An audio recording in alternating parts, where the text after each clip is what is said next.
Welcome to the December issue of Dev Dives. Today we will learn about how to increase the automation value with web apps in Studio Web. We have, as usual, a bit of house rules, given that this is a global event. Okay, I don't find the house rules, but I will tell you the house rules. I think we have them here.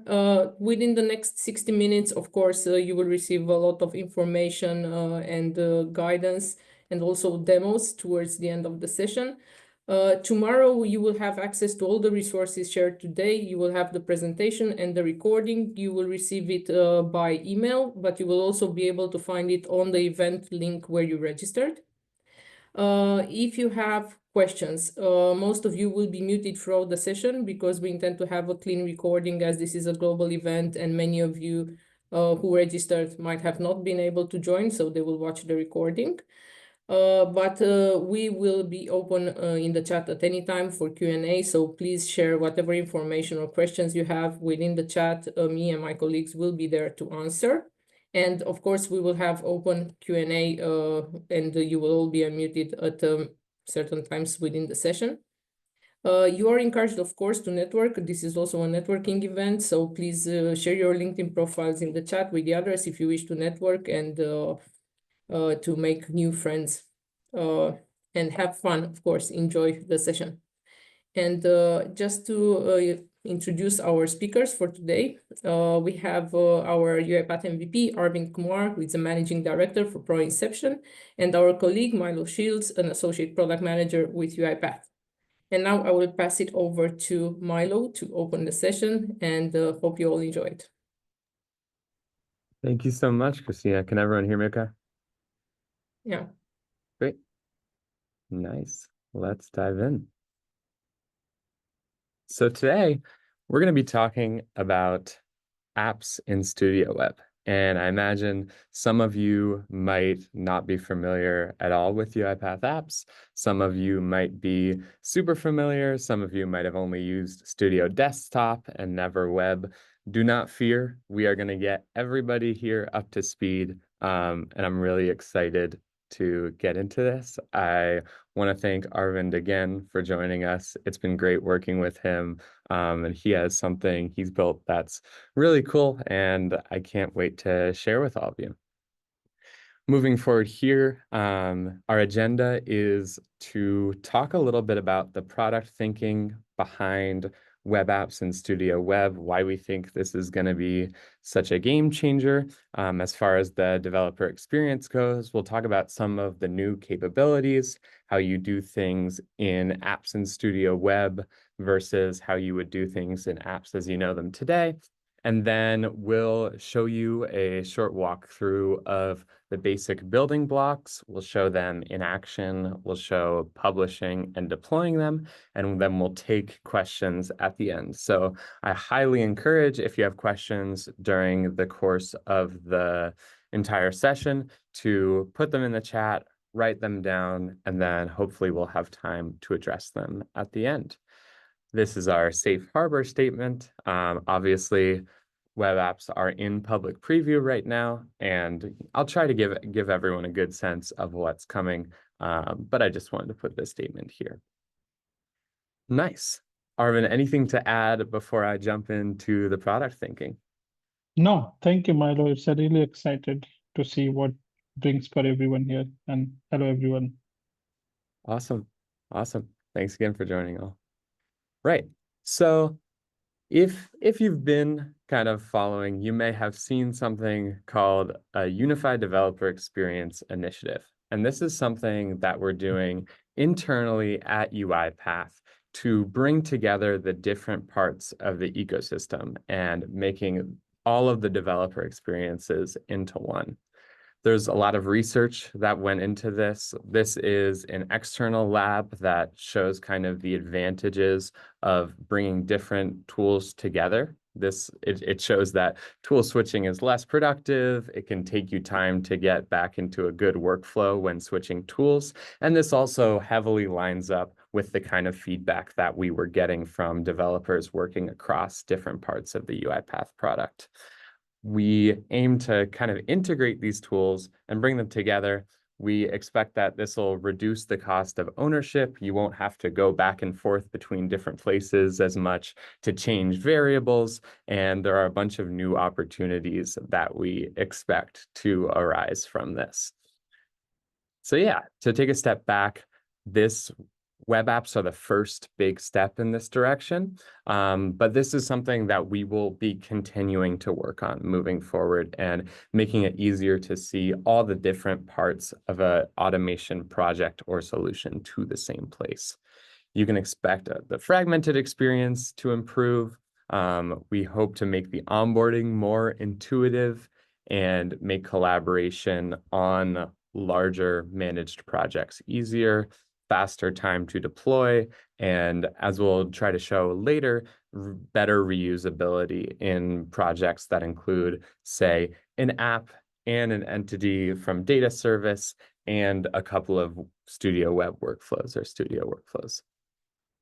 To go over web apps in particular, our goal here was to improve the actual experience of building, to increase the amount of debugging tools that we have, and we'll touch on that through our demos, through utilizing Studio Web's debugging tools that already exist, increasing actual runtime performance using serverless runtimes, and then just making application lifecycle management easier by making sure that you're managing apps and the workflows they run in the same place. Anything to add as far as kind of the vision and the product thinking goes, Arvind? Yeah, I think I was thinking to add, like, it's not only for unified apps. I mean, I can say it's a like unified development experience as well. Because what I can hear, being in a kind of apps expertise and MVP, when people comes and they have a good experience working with RPA process automations or Studio X or Studio, they feel a little bit kind of hazy side, like the way we were writing the rules, or you can say the way we were configuring all the rules. And this unified apps brings some things where you don't have to worry. I mean, your experience will be as it is, and now you can build your process and you can build your apps. I mean, everything will be very unified, and that's what we are going to see, how it's going to help everybody, whether you are apps expert or whether you are not, or whether you are a super talented expert with the studio developments. And this is what going to bring unified everybody together. Awesome. Appreciate that. Well, Thank I'd you. say that's enough talking for now, and that I'm going to actually get into showing this kind of functionality off. Can everyone see my screen here? Nice.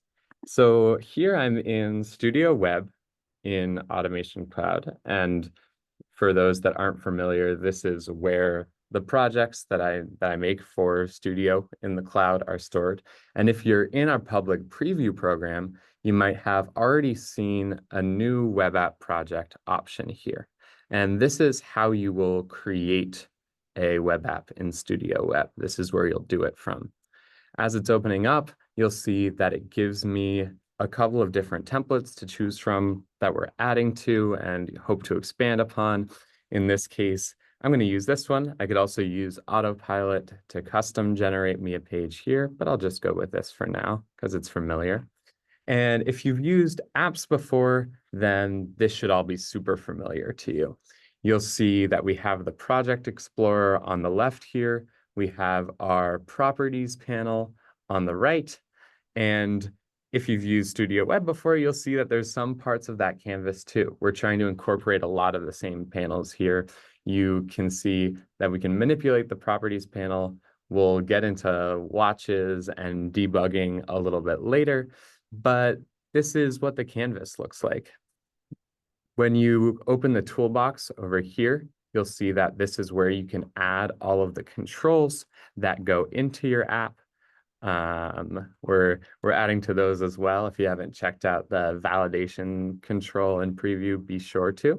And then I can manipulate all of these different controls as you otherwise would in apps. Apps is, if you're not familiar, an interface builder that allows you to launch workflows, to get data from systems of record and put it in a customizable interface for interaction. And so right now I'm just going to show you the real basics of setting up something functional with web apps. What we're going to do is create a workflow right from here. And I'm going to do this by clicking on an element that I want to add a workflow to for an event. Buttons have an on-click event, and I can see that event here. And then I'm going to define an automation for that event. This will open a Studio Web workflow that is now linked to that button. And now that we have Studio Web, I can access all of the activities that have already been created for Studio Web. Where in standalone apps, you might have needed to make a custom connection to get responsive performance from a third party. You can now do that natively with Studio Web activities, and it's highly performant. So, sorry. What you can do in order to kind of, if you're familiar with apps already, you'll know that you used rules for a lot of the different parts of apps functionality. And we want to make sure you can do all the things you could do with rules. So we're introducing in preview the app events package, which gives you all of the same functionality. As you'll see, I can open a page, I can show an apps message, I can show and hide spinners, all of that same functionality is there. In this case, I'll, for the purposes of testing, make a little activity to show an apps message. And I'll say, what's up? And I'm going to test this on cloud. And what this test will do is it'll build this whole project. It'll link all of the workflows to the apps events as needed, open it in a new tab here.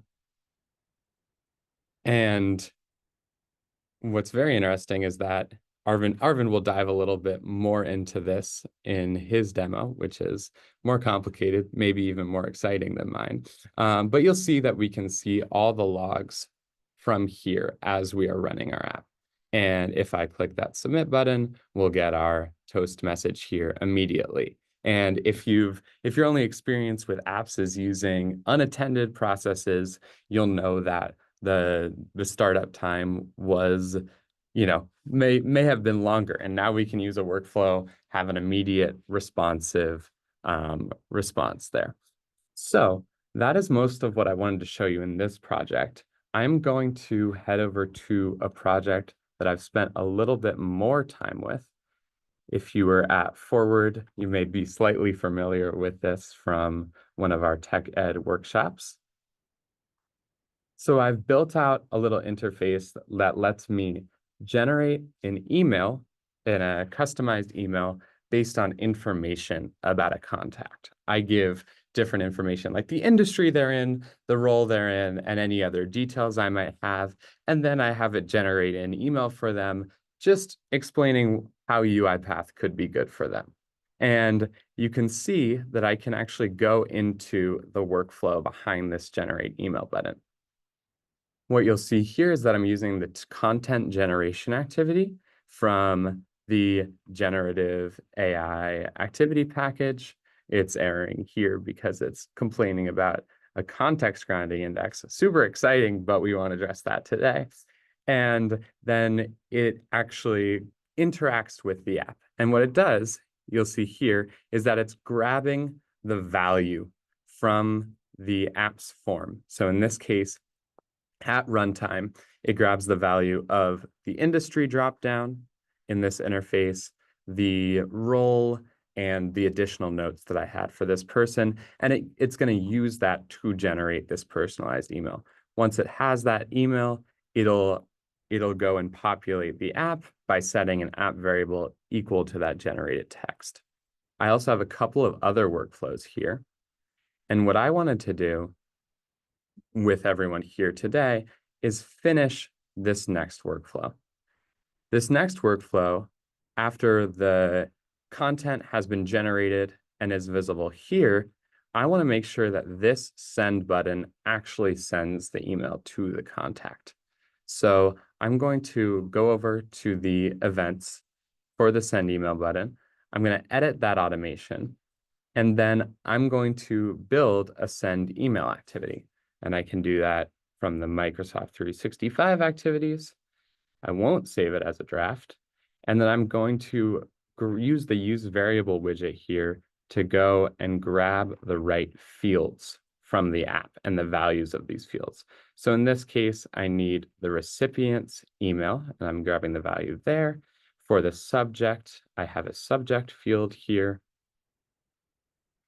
And then for the actual body, which we get from the generation, I will grab that body, should be somewhere here.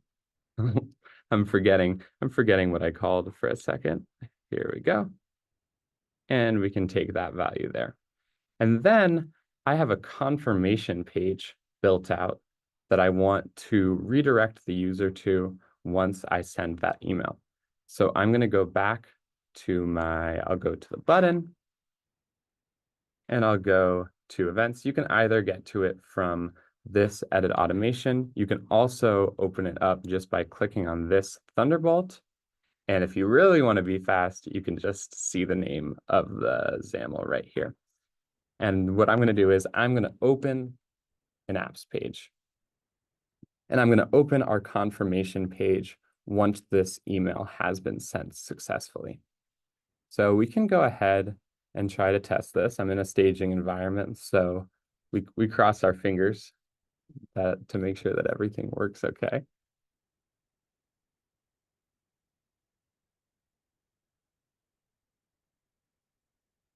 And I won't show it just yet, but I'm excited for Arvind to show off like what debugging will actually look like in this context, because it's pretty exciting. For this test run, I will say that we have someone in human resources who's an operations manager, and that this person has, let's see, visited Forward, and their company has a center of excellence. I'll generate an email from that. It's going to wait a little bit. I will hint at a possibility that we may try to, we're doing a bunch of improvements to make GenAI and our upcoming agents release work well with apps. And so I'd be excited about that. Here you see that it's provided for me some case studies that UiPath has, and then is giving me some placeholders for my name. And for the recipient's name, I can go ahead, fill these out myself. For now, I'll just put my email. I don't want to bug anyone else right now. And then I'll say, I could have had it, I could have had it generate a subject as well, but I'll say what UiPath can do for you. Once we're there, I can send this email. I'll eliminate this stuff. I'll send that email. It'll give a little loading toast, and it'll send that email and go to the confirmation page. One more thing I wanted to cover before I hand off to Arvind here is the publish and deploy experience, which is going to be pretty familiar if you're familiar with Studio or with apps. We'll publish to the orchestrator tenant. I'll move on over to orchestrator after this finishes publishing.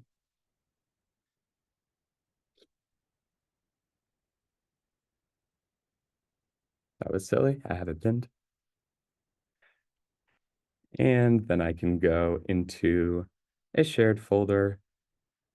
I can go to the apps tab under automations.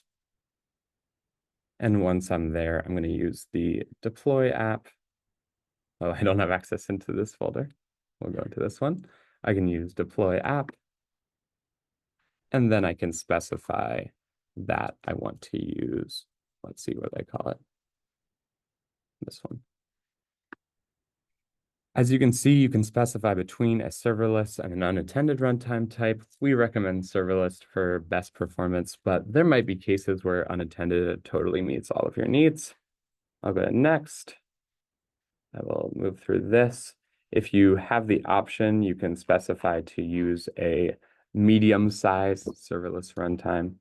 I'm not sure I have it available here, but that's what we recommend for best performance. And then I'll go ahead and deploy it.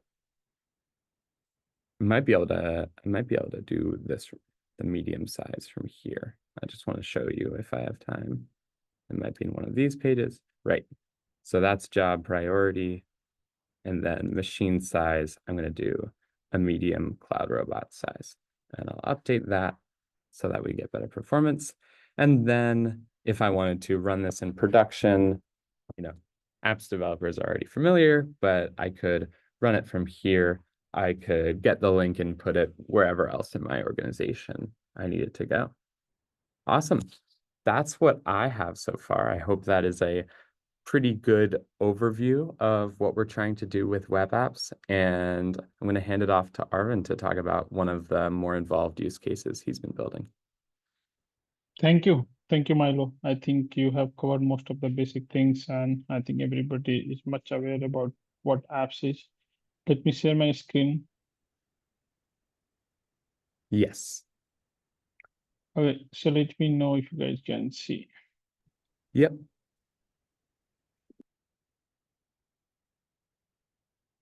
Good. So before I go there, so guys, I think Milo has already covered how to create the projects and everything into Web Studio, which I'm not going to cover a lot. Maybe one thing which I would like to highlight it here, Milo, like if you know about the project template, a lot of when we are working with the client, a lot of customers, they want to define some kind of automations where they want to reuse that template across the uh, organizations, regions. What happens? There are some common components which is getting used across the application, like header, footers, on maybe some titles or background colors or on all those things, right? So for that, what happens? Every developers create different way of kind of styles, and that at the end it becomes a kind of challenging when it goes into UAT or QA, right? So for that, what you can do, you can go and create a template, and then that template you can save it, and then you can reuse that template across the organization. So let me go and say you something like you have something called submit as template, and then the moment you say submit as template, you can just go and create this template, right? And then you can just say name here, and then say here and create this template. Okay. So now this template has been created and it will be available for on your tenant, right? So the moment you are going to go and create a project, so you can create from template, right? Either you can go and create your web app project. So in that case, you can go and reuse the template which is already saved here. So now you can see here employee details test, which I just created. So that's how you can reuse most of the things, and it will be much easier for your organization and developers to use this template. Okay, so over to the next things which I was working with one of the customers, like it's one of the kind of uh, customers where they have to develop kind of a material request, and it's basically like you develop the apps where you capture these data and then do some certain business application validations and everything, and then at the end it goes for the kind of approvals. There are some certain approvals because there are cost involved, and where is the cost involved, I mean, you must need a kind of a checker, right? So to check the process whether how things are working or not. So for that, we designed a kind of material request app, which is completely built up into unified apps, unified solution. And then we are going for some approval process, which is kind of action app. So we are using here Action Center and unified apps, and both are, I mean, built up into kind of a unified apps, web apps. And then once this process gets completed, once the process, I mean, the request is approved, it goes for kind of SAP and backend integrations and everything, which is the different topics here. So let me go and run this demo quickly. I mean, once you deploy the solution, which Milo said, then you can see the versions, which versions you are, and then you can quickly go and run the application. One more thing, guys, when you have actions involved, I mean, when you are using Action app, you cannot run this application from here, right? Because you are using that particular app into activity, right? We will see that. So this is my kind of control apps. I mean, and then you can go and run this. The moment I run, I have a landing page and where I'm just showing how many requests are pending and what are the costs. It's a kind of just for the reporting purpose. And then I can see, I'm just showing all the details for the users, like how many records in a table format, and then they can just go and capture a new material request. So the moment I say new material request, it's just going and navigating to another page where I can go and capture the details for that particular material, and then you can submit it. So let's say demo dev dive, and then I can say request type. It's maybe I can say office supplies, and then project value is $1,000. And then I can say chargeable to customer or not, and project number I say DD001. And then what are the segment here? I can say maintenance and repair, and then tentative cost could be around $1,200. And then project name, I can say demo testing, and then I can say regions, what regions you are. So right now I'm located into West India. So I can say West India, and then I can say testing with community, and then you can go and close it. Then the moment you say close, it goes back to the original page. Or if you say submit, it will create a record into your data service. So we have already created here data service. So in the background, we have all the data service and everything, right? So if I go and say material request, and there is no records right now. So let's go and hook up it, and I can say submit. Then now if I submit it, it goes and submit a record here. And now you can see there are one record, and then how many records are there, how many pending for approvals, and then total approved you can see and everything. And then project cost, which is $1,000, and then tentative cost 1,200. So now you can see the status is also submit. And then what is happening here, this is triggering a kind of action center apps. I mean, it goes into background and create a kind of action center and assign a task to the person. I mean, person to just go and verify whether this particular record is correct or not. If it is correct, they can approve it or they can reject it, right? So now I will go back to the action center here, and I can say, go to action. So now you can see pending task 1. And now I go here and click this. So this will load me pending task, and you can see 59 seconds ago, I just submitted a record. And then the moment it loads here, it's loading my action center page, which I designed into my application. So now you can see all the records, I mean, all the data which I used to submit, everything is loading and pre-populating here. So now I can go and approve it and reject it. So what I'm going to do, I'm going to approve. So see here, task completed successfully, and this got approved. So now if I go back to my home page, now you can see, let me refresh.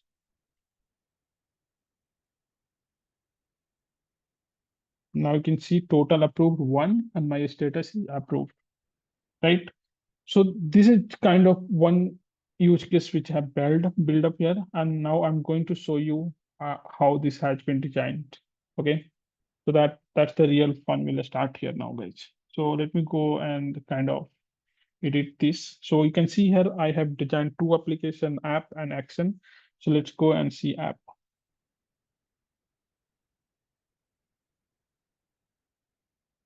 So the one thing, maybe like if you are familiar with apps previously and you know how it works and everything, right? So, and if you don't know, then that's well and good, because everything unified apps is very familiar with the kind of a new technology and new way of designing it, right?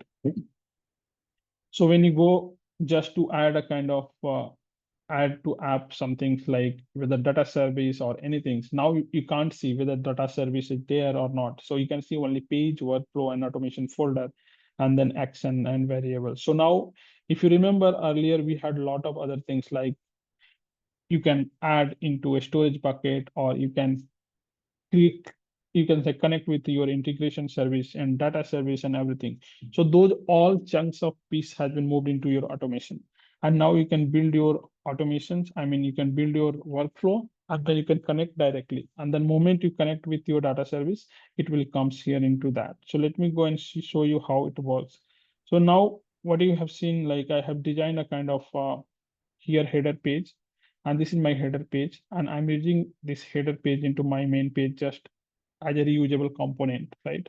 And then in this page, I have some kind of containers where I'm just trying to show how many counts are there and calculations are there. And then I have a kind of tables, control. And in the table controls, if you see here data source, so if you remember earlier, we had in data source, you can just go and write your expression and you can do that. Now you can see here in data source, you can go and call your workflow, right? So the moment if I go and edit my workflow, so what I'm trying to do here, I'm just using an activity query entity records. The moment you say query entity record, you don't have to go and connect with your kind of folder, tenants, and all those things. If you remember earlier, you have to do a lot of things here, go and connect here and there. Now everything will be pre-loaded and pre-populated. So now all the kind of tables, the entity will be loaded here and you can just go and select it. The moment you select this particular entity, this will be the part of your application. So you can see here fun things like use in this project. So if you have anything new, you will not see here. They will say it's a new. And then if anything has been already used part of this project, you will see something called use in this project. And then you don't need to go and kind of re-add. So better what you can do, you can just go and store something into app variables and then use that particular app variable across your applications rather than going and calling again and again. So this is what it is doing. It is just simple one line of code and going and getting all my material request data. And then I have written some filter, whether it's a current logged in and everything. So you can write your end or kind of complex filters as well here now. So this is the things. And then on the main page, which Milo already shared you can just go and build your automations again. And then you can go and write your app event rules, open apps page, and then you can define what page you want to open it, and then whether you want to open in a pop-up or you want to go and navigate to the another page, right?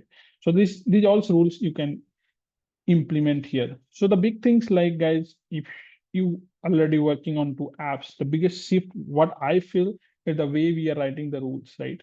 Because if you see earlier, we are writing a kind of a drag and drop kind of approach where you drag and drop, configure it and route, like maybe like a kind of pseudo methodology, right? If you have done some kind of algorithm in a pseudo methodology way, you just drag and drop, and if else, if this not then this, if this not then this, right? Now you have more advanced way of writing your rules, and this is what you can go and write into XML file, and you can call that XML as part of process, right? So now if you go here into my main page, like new request, in new request, I have all the kind of controls, and then I have drop down controls and everything. And then I'm just going to show you something called submit button. And then on submit buttons, I'm just writing again a well kind of workflow. And in the workflow, what I'm doing, I'm just enabling the spinner and then create entity records. So these also are kind of activity which is already there into web app, studio, and you can use those studio activity just to create your records. So create entity records, and then once this created, what I'm trying to do, I'm trying to invoke an action app workflow. So this action app workflow I have created. And now if I go here in action app workflow here. So what I'm trying to do into action app workflow, I'm trying to create an app task. And in the app task, you can give some titles, and then you can see here, you can select your action app. So the moment you create any action app, that will be get listed here into drop down after your deployment. Okay, once you publish it, and then once you publish, you can see here your apps and you can select it, and then you can see the versions as well. If you have any changes, that will come automatically as a versions 3.0 or something. And then what I'm trying to do, I'm just trying to pass material request ID as a ID which we are at the create times, which is, we are getting as a output. Every records we have certain ID. Let me show you something. So every records we have certain ID, this ID, and based on that, we are trying to manipulate all the data. So what I'm trying to do here, I'm just going and just trying to pass this material ID as a schema, which is created onto my apps. I can show you into apps. So this is everything has been defined from my app schema, action schema. So in this action schema, you can create input, output, or in and out variables, right? And then that's what I have created in material ID. And then I'm just passing this request ID from the, you can say, variables panel here. So you can see here there is an argument which I'm getting from the another workflow, right? On the submit button. And then once it go, I'm trying to assign a task. And then in this task, I'm trying to pass the output of this one. Create app task ID, and then I'm trying to assign to myself, and then yeah, that's it. And then after that, it will wait and it will complete the task. So that's it.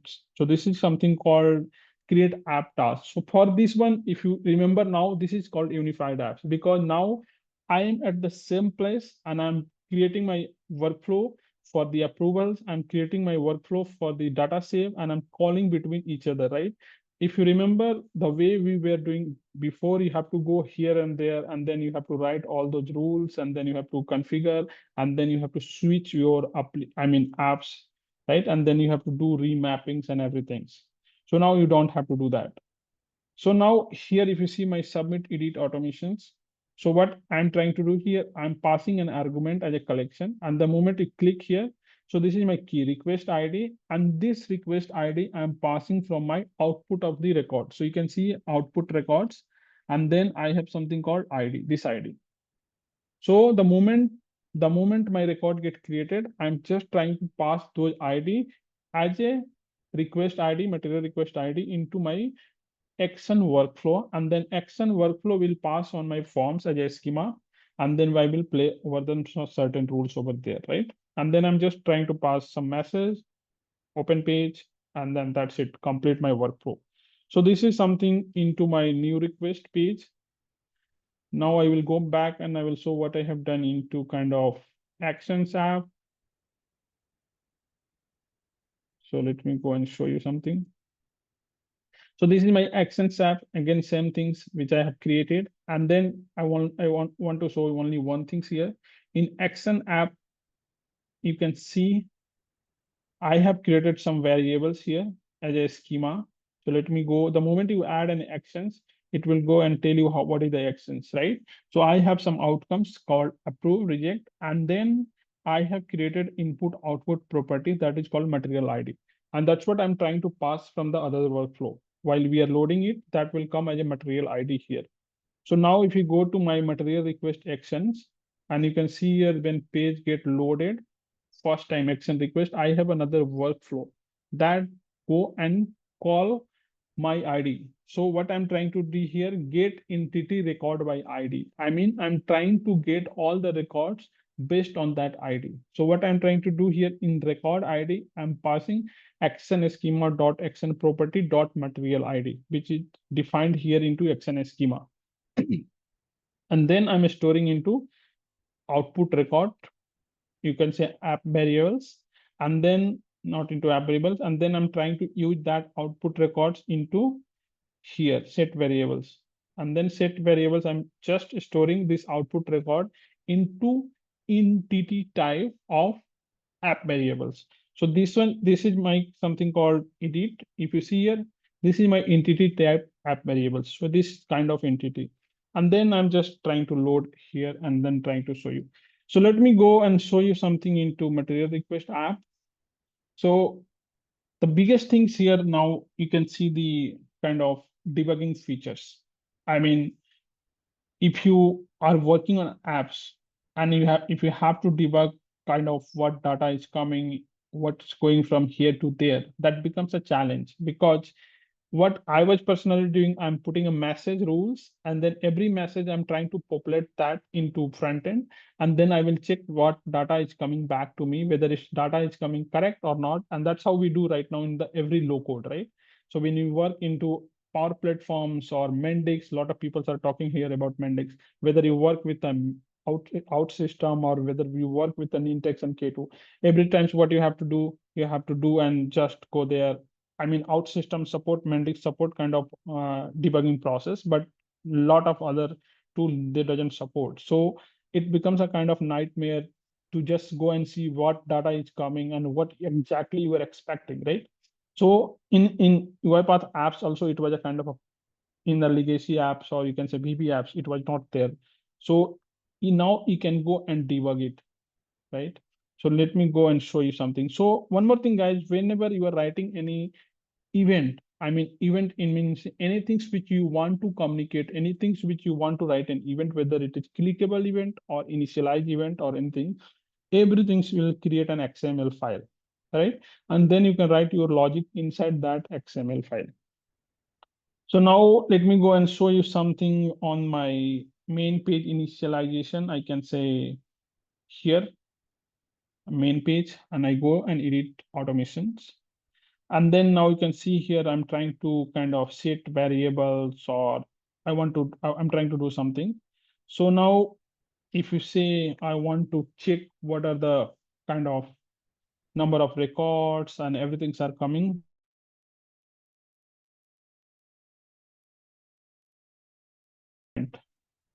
the moment I say add a breakpoint, you can say here test in cloud. So this test in cloud, whether you can run on your local machine or in cloud serverless. So what I'm trying to do, I'm just going and say test in cloud. So the moment it goes test in cloud, it will open your another browser, and you can see here in this panel, lot of build projects happening. I mean, if you are working on the .NET, you must have seen the compilation and everything happens in the background, right? And it create kind of files and all log files and everything. Similar things happens here also. So it's creating some compile, and it's trying to compile your project, and then it will run at the runtime. So now you can see here, it's a kind of a design time of experience, right? So let it run. And the moment you run your application, then it will come as a debugging point here. So let it run. Then once it's running, you can see here pause, right? So these icons will come for your debugging purpose. So now you can see pause in main page dot load dot xml. So now you can easily identify where is your pause, right? And you can go here and you can say stop this pause and go next, or you can say continue. The similar way of working into, you can say UiPath Studio or X and everything. So now if I go here in my code, now you can see here, I can see easily this query entity record successful, then successful. And if anything has been waiting for, then you can see that pause is there. Or if any errors are there, you can easily see the errors, and you can, it will give you the error directly here as a, you can say into your Path Studio, and you can easily identify and fix it. So now as a part of debugging, what is the purpose of debugging? Obviously the purpose of just to check the value and whether flow is working correctly or not end to end, right? So now the question will come, how do you want to check that? Whether do you have something watch here like a UiPath Studio?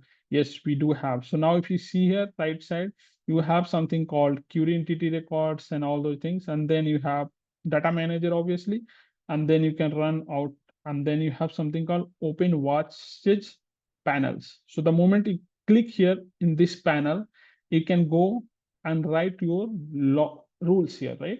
And then once you write your rules, you can just go and kind of try to debug it. So let's say if I just say try to see here, this is my output records here, which is coming as a query entity records, and I can say output record start, and you can see here all the other functions, property, and everything's will come. So now if you suppose I want to see how many records are there, so I can say total records, right?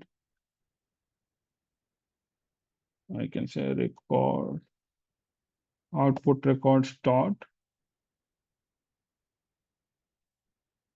Let me go and see first group by and join last or default log counts, how many counts are there, order by, you can see everything's are there. Or if you want to select something from the another variables, and you can write those logics here. So I can go and write your where conditions or anything if you want to do here.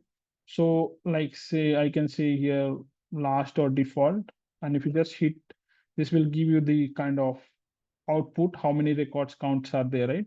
So I can say output records dot count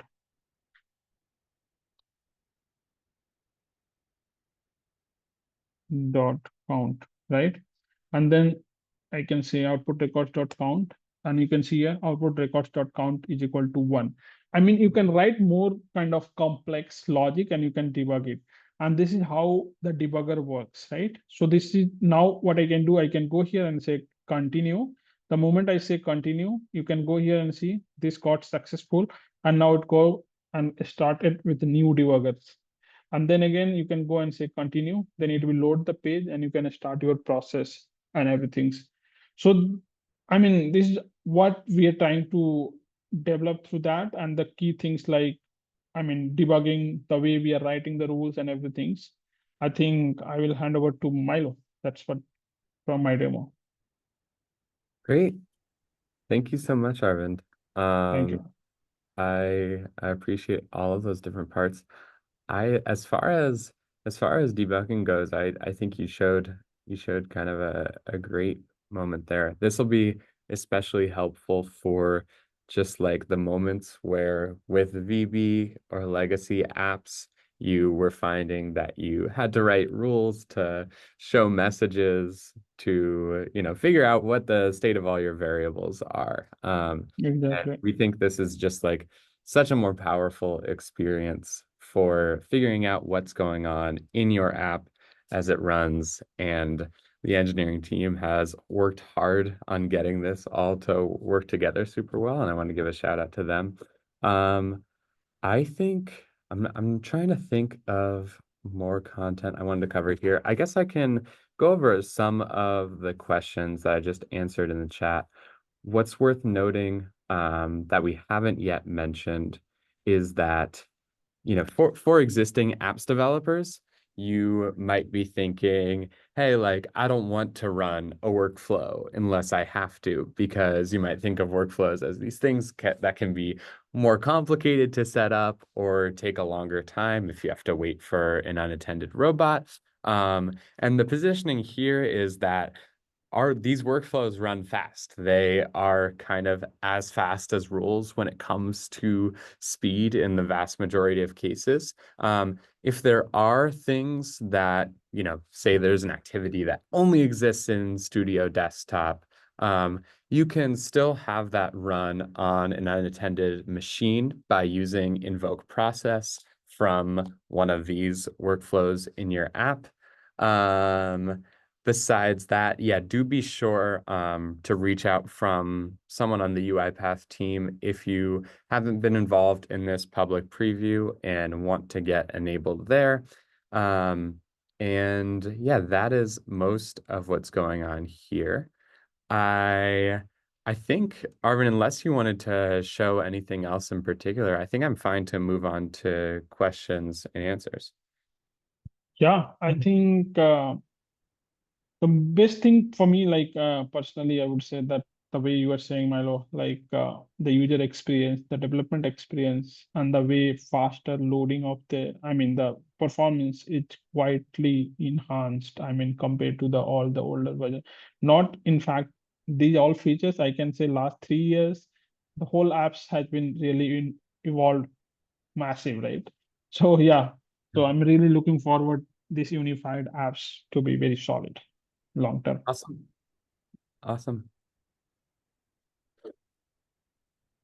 Christina, do you wanna lead our quick Q&A session here? I think you're muted. Yeah, you're correct. Awesome. Okay. So we can move now into Q&A, but I noticed we still have some questions in the chat. I'm not sure all of them were answered, like the last three. Let's see. Yeah. Oh, I see Milo has answered. The one about chatbot we answered. Can we Yes. build As chatbot? far Yeah. as chatbot goes, or some kind of chat experience for apps, know that you are not alone in that ask, and that is something, we're actively thinking about. We want to we definitely want to provide that kind of experience at some point, and we think it'll work really well with the, I'm not sure if everyone's familiar, but our kind of recent agentic releases and how we're trying to bring LLM agents into more complex parts of your organization, and we plan to use apps to interface with those. But great question. As far as licenses go, you will need a personal automation setup to use Studio Web and web apps, and then you can use an unattended runtime for web apps, but we definitely recommend a medium size. Any larger is you might have diminishing returns, but a medium size serverless runtime to be running web apps in production. Isaac, I think, is just saying thank you. Thank you, Isaac. But yeah, let's do some live questions if there are any still lingering. So at this point, everyone is able to unmute. You can try, and if you're unable, you can tell us in the chat, but you should be able. Deepan, if you want to unmute yourself to ask that question live.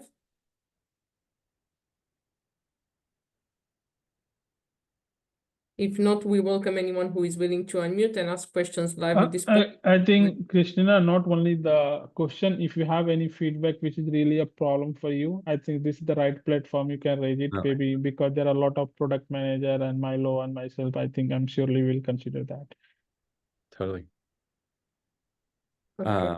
To Deepan's question, as far as the limitations go, I would say that some things that we're still figuring out are we want to, in cases where you have to run an attended process on your computer, we're still figuring out what the best way to enable you there is, versus standalone apps.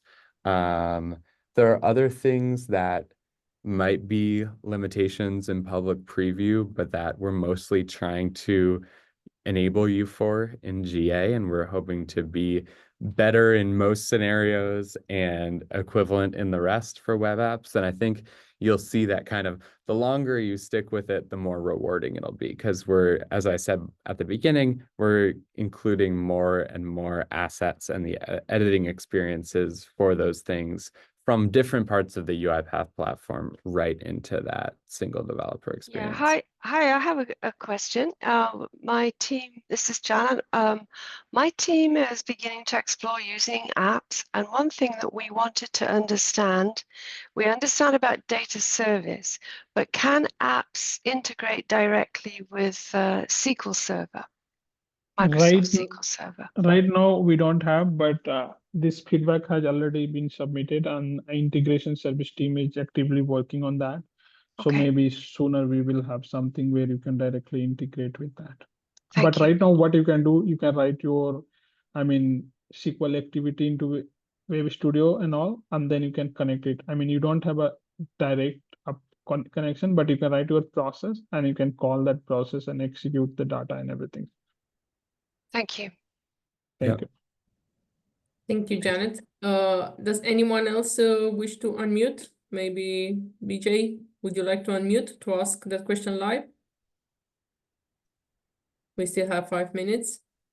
Yep. So yeah, just want to ask, can we actually use JavaScript to build some custom functions within the app itself? You have HTML control. You can write your JavaScript in HTML under that. But if you are trying to explore the whole way of JavaScript, the way it works, once you are trying to write JavaScript on text box or background color and all those things, that is not it there, but you have HTML control, and in HTML control, you can design your page, you can write your JavaScript, CSS, HTML and all. Yeah. What is worth noting is that HTML control is somewhat sandboxed. So like your JavaScript will be able to operate on the elements inside of it, but it'll be harder to interact with the app's interface as a whole, just to manage expectations there. If you're using, I think that's the case for like if you want to use JavaScript to interact with the document object model. But if you're trying to just use it for data manipulation, what's worth noting is that there are some improvements on the Studio Web roadmap for code for activities that will let you run custom code. And so I would keep an eye out for that as something that might make certain scenarios easier. Yep, that would be helpful. Thank you very much. Of course. Thank you. I see we have 2 new questions in the chat. One from Liga. Is there a way to update data service data automatically using a CBS file when all data needs to be deleted? Right now we don't have, so the only way you need to clear your data manually, delete it, and then, but we have import and export. I mean, you can just go and create your CSV file, and then you can bulk import, you can do that. And then other things, if you have to do import, update the data, then what you can do, you can go and kind of do a batch update. 1,000 records at one time, and then you have to find your ID and you have to create a kind of a batch. And through that, you can do that, right? You can read your Excel file and create a batch and then update it.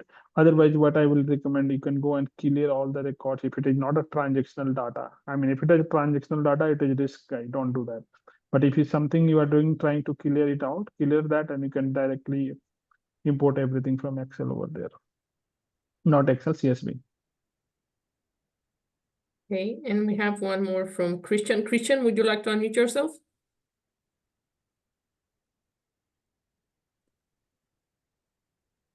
Okay, Christian is a usual speaker in our meetups. He's asking whether there's a way to override the global CSS style sheet. As of now, we don't, as far as the apps experience goes, no, we do not offer a way to do that.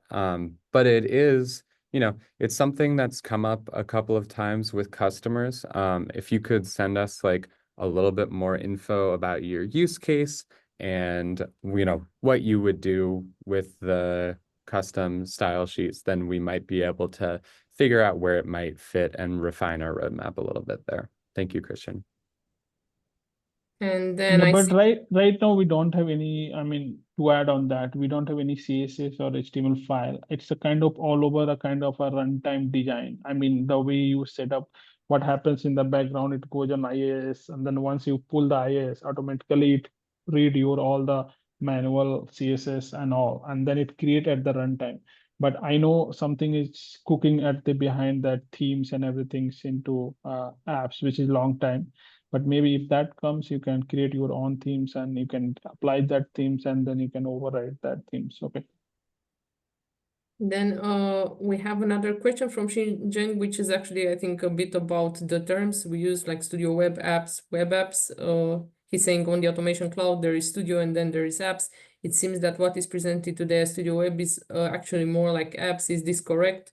So I think, yeah, I think what we're trying to get across is that this is both of them. That we are right now we list them as like separate project types for the purposes of preview. It's like a web app project and an automation project, but eventually you will think of it as creating an automation project or a solution and then putting whatever you need into it. And so if you need an app for it, you can add an app, you can add another app, you can put in workflows that are tied to those apps and start, building out that workflow as you're used to doing in Studio Web or Studio. I wouldn't even, you'll see, for now you still see a Studio section and an app section, but the whole point of the effort here is to try to start bringing them together. Okay, I see we have a question from Deepan asking for some referral documents to demonstrate custom third-party connections set up, those not into pre-connector list.